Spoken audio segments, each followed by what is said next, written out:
All right, welcome to the 10th episode of The Shed.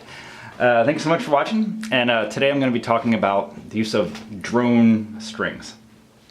And it's a really nice thing that I use very often, and it's a nice way to really beef up a solo line, and also a kind of cool thing to use when you're practicing also as a bit of an accompaniment, a very simple sort of accompaniment.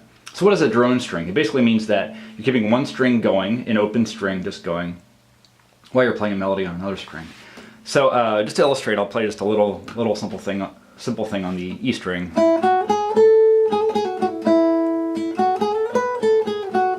Okay, that's just by itself. Now to use a drone string, what I'm going to do is I'm going to play the open B string at the same time I'm playing that melody. So it really beefs it up a lot, gives it a bit of a framework. Again, that's just the open B string. I'm playing the melody on the E string. That's compared to, or if you want to play it with like in the key of E, I can have the low E string going with my thumb and my index and middle fingers on the top too.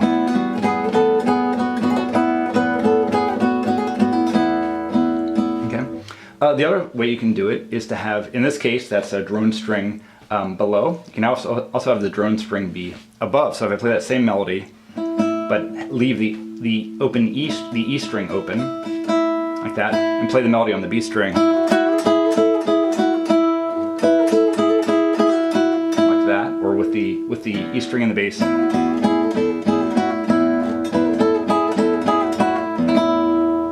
It's a cool thing to do if you're playing solo, or even if you're just playing in a band and you want to really give it a lot of power. It's something I first heard used a lot by Bob Mould from Husker Du and Sugar in his own career.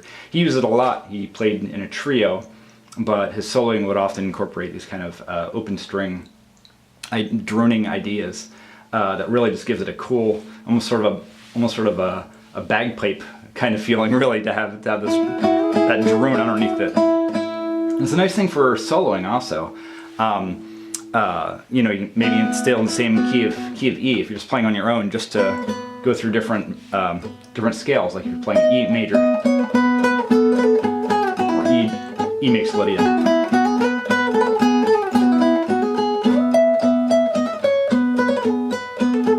And have a nice bit of accompaniment there.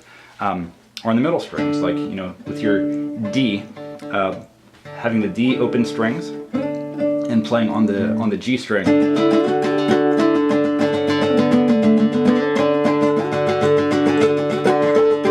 And accompany yourself and get to know the scale. Just try out different melodies. And you're not limited to a single string also. You know, I can leave the D string open and play play some double stops.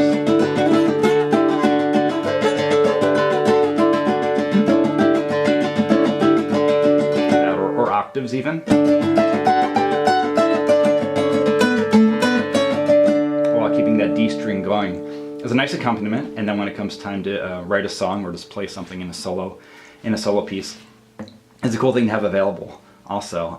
Just really brings out a nice sound, has a nice kind of timbre, and it's cool kind of almost bagpipe kind of sound to it. So hope you find this useful.